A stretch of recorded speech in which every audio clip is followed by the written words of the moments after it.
Hey, what's going on, everybody? It's Wilhelm Scream, and welcome back to the channel for more Destiny 2 news and intel. And today is our weekly reset, and with it, a whole bunch of new activities and new topics to discuss. We're going to mainly focus on the Nightfall and GM Nightfall for this week, but we're also going to cover all the reset information regarding Guardian games, our favorite vendors like Eververse. But we're going to start off over at Commander Zavala, just for this week's Adept weapon, or the featured Nightfall weapon, if you're doing this on the lower level difficulties, is the Slammer Sword. Again, you can get this in the Adept form if you can complete the GM Nightfall. And we will have some gameplay for this week's Nightfall on the GM difficulty at the end of the video, for stick around for that. I'll do a little play-by-play, but if you'd like a bit more detail on this specific week's Nightfall, as this will be a replay from a previous season, then let me know in the comments section down below. But all the things in that video, all the strategies, cheeses, glitches, what have you, will still work in this week's Nightfall. But again, if you just like a little bit more detail, a bit more play-by-play, let me know in the comments. You can also remember, farm out this week's, or you can farm out Lotus Eater again this week. Unfortunately, not the Adept version, but we are going to be getting a new strike, or a reprise strike, next week in the SUNLESS cell, and I do hope that they make this featured again for the reprise version of that old D1 strike. Very excited to play that on the GM difficulty, hopefully next week. Remember, we're also getting the update for Act 3 of Heresy next week, so this is the last week of Heresy Act 2. We have a new story beat. If you head over to the last city, you'll have a new node here, and you'll also have a prompt when you sign in that sends you into a new mission in the Nether, or Eris wants you to go to a new mission. It's actually a bit of an abrupt end to the storyline, but I don't want to spoil anything for anybody, but I definitely think it's going to be a big thing next week, or a much bigger thing next week with the release of Act 3. Remember, Guardian Games is also leaving us next week with the launch of Act 3, so if there's anything you're looking to farm out over here, make sure you do it before the end of the week. Also, remember, if you don't have an Artifice Armor class item, even though armor is changing come this summer with the release of Apollo, I believe, it's still worth the pickup. Remember, you also have to have your class item equipped if you want to get any of the added bonuses, rewards from any of the other activities. So always have your class item equipped if you're doing anything for Guardian Games or trying to complete anything regarding Guardian Games.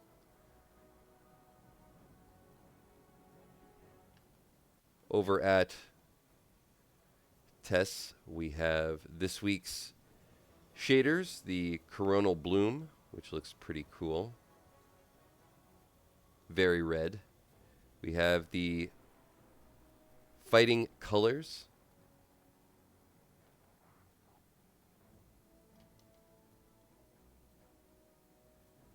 The Just Juggling emote, exotic emote, for all you soccer fans, or I should say football fans out there.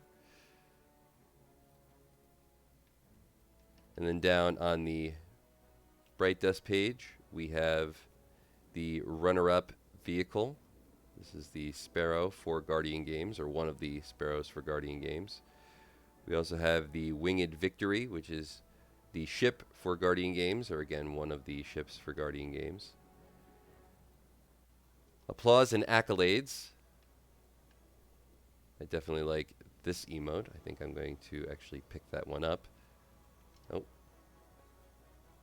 And then we also have a Hawker shell, which is a little too much, I have to say. I think I'm going to pick this up anyway, but this is like one of those ones. Between the name and the actual ghost shell itself, I mean, you can't confuse this for anything else. So we also have the Cast of Its Own ornament for the Vex Mythoclass. Apparently I already have this one, which is very cool. Over at Banshee 44, we have for this week's weaponry, or yes, this week's loot, but remember the weapon rolls will rotate daily, hopefully. Maybe not on all of them, but at least on some of them. We have a Hollow Words with Slideways and Backup Plan. We have the Enigma Glaive with Tilting at Windmills, Unrelenting, and what is this? Psycho Hack, excuse me.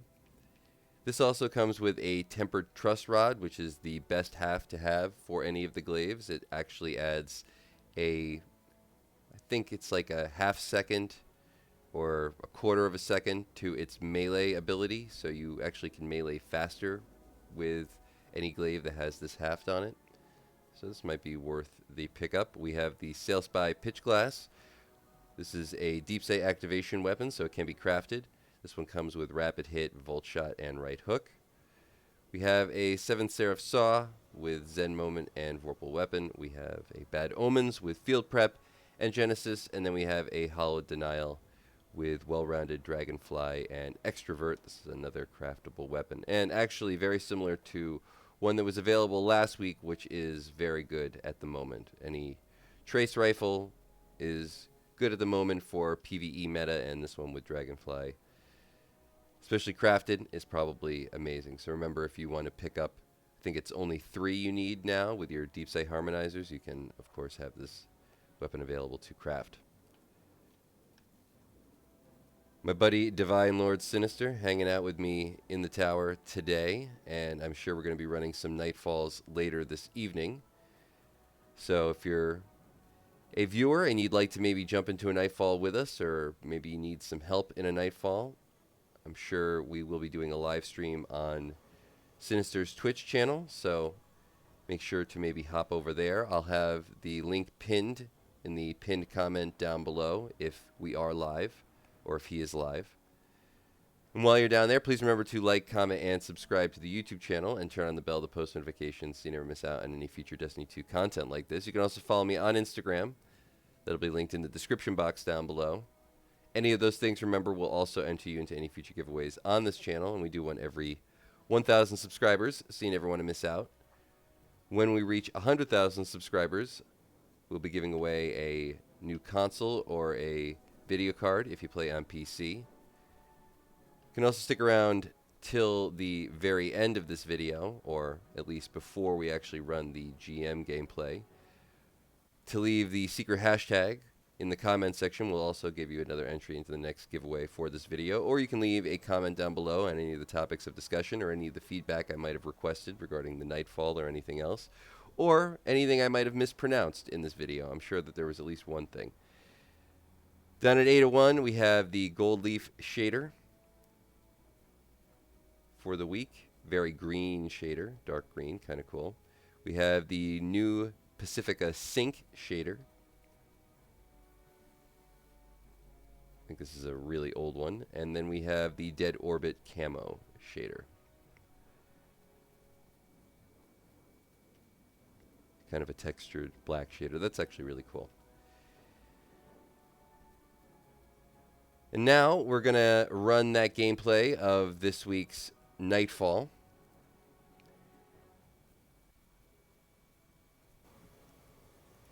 And please do keep in mind, this is from a previous season, though all the things as far as methods and cheeses, glitches that we might be using therein will still work. But I'm going to give you just a brief overview and talk about a few things that you can utilize, not just in this strike, but really in any strike on the GM difficulty, or really on any level difficulty, though I can only imagine you really needing to use some of these on GM, or if you're running this as a solo player. But unfortunately, not all of them will work for solo players. Like the previous PsyOps Battleground, which was the Cosmodrome, the Moon one has a favorable, I would say, ending for hunters specifically, as anybody who can utilize invisibility the most, especially for the final boss, is really going to do well if you're trying to run this solo. But if you're running this GM in a group, one thing that I would remember to always note is that you can use the joining allies glitch if you run out of revives. You might actually want to use this even if you haven't run out of revives, just in order to save them for the final boss, because this particular strike is not an easy one. The joining allies glitch is simply just by quitting out of the game or going to your HUD screen if you're on PC, or if you're on a console, just going to your main menu and then quitting the game from there without actually quitting the game itself. So you would essentially drop out and then quit the game by selecting the game and hitting quit. You can then rejoin up and the game will think that you've simply been dropped from the server and will not cost you a revive. So that's just something to note for all strikes, but you can only use it as a group. Unfortunately, solo players will not benefit from that, I don't believe. Though you could try it, I don't think it will help, though. You can self-revive, however, so maybe solo players do get that option now. Something worthy of some feedback in the comments down below for another entry into the next giveaway if you do decide to do it. For this first area, I like to stay underneath this bridge. One thing that you always want to do before you advance to this point, though, is make sure you shoot off the laser from the ship to your top right, as that's something that will track to you and can get you even if you are underneath the bridge or in cover. So always make sure to take that off first, and you'll have some distance when you first start off in this strike. So take some time, get that off first, and then move on to shooting at the other ads that are going to be around the bridge. Staying under the bridge, I think, is definitely the best strategy for this area, and just taking your time with it. I was using an old subclass with Well of Radiance in this clip with Prismatic. I have tested a little bit. You go quite a bit faster, so I think really just the weapons mods, as well as just the meta currently, as well as Prismatic, is going to make the strike a lot easier than it was. But it's still, I would say, a long one. And I think the next room, where you're going to have to essentially take out the crystals by getting the sacrificial hive to drop their little nodes in order to actually burn out each crystal. I think that's really the tougher room. Though you can still wait out a lot of the enemies, the things that you're going to want to make sure to always be on the lookout for in that room is when all the hive wizards spawn. Those are the sacrificial wizards, the ones that drop the actual motes that you use to take out the crystals. I would say always stay, or at least retreat back once you have the motes, to the initial hallway where you enter, at least until the Lightbearer spawns in, as that's going to be the primary enemy of focus. Always make sure that that one wizard in the front is down, as you don't want to be fighting them as well as the Lightbearer when they do rush you, and they will rush you into this hallway. So you kind of want to draw them back.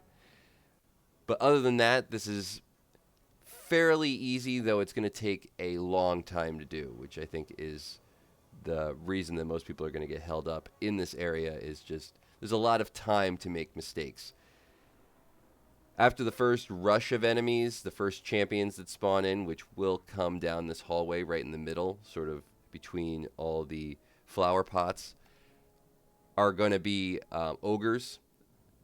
Once they're done, other than that Lightbearer that you'll get towards the end of the fight, you should be okay, as the wizards on the left and the right really can't shoot you that well. So long as you keep that one at the very back gone, you should be okay. Just take your time with it. For the next area, where you have to go underneath or you have to fight these two Augers, and then there's a bridge where the actual boss spawns in, you want to go underneath. So where the boss spawns in, you're going to go underneath, directly behind where you see these Augers charging us at this moment. So right underneath the portal. There's going to be some ads that spawn in there initially, but once they're cleared out, the boss will stay above you. You will have also a couple of wizards that spawn to your left and right, but you'll have some cover from being underneath this bridge as well. So no rush to take out the boss. Make sure you take out all the ads in this area first and those 2 wizards. And just try to stay in the back of this little bridge area so that you don't get hit by those wizards, and wait for them to sort of drop down as you see in this clip. And then once they're gone, you can shoot at the boss, which should be directly above you. But you can, again, also take your time in order to get them to move to the final boss phase. And much like also in the other Cosmodrome or Psyops Battleground Cosmodrome, there is a similar strategy to the final boss, as we're going to be fighting echoes of Savathun, or whatever you'd like to call them, ghosts of Savathun, as well as the actual boss that you see here. So once you teleport in, you're going to want to try to hold back either on your keyboard or on your controller, because you want to stop on that platform that you first drop in on. Now you can jump back to it, as you see me doing here. You will get a turn back barrier on the bottom ledge, but you should have plenty of time on all 3 classes in order to jump up. But if you want to save yourself the time there, just hold backwards as you spawn in, or when you actually fly into this zone.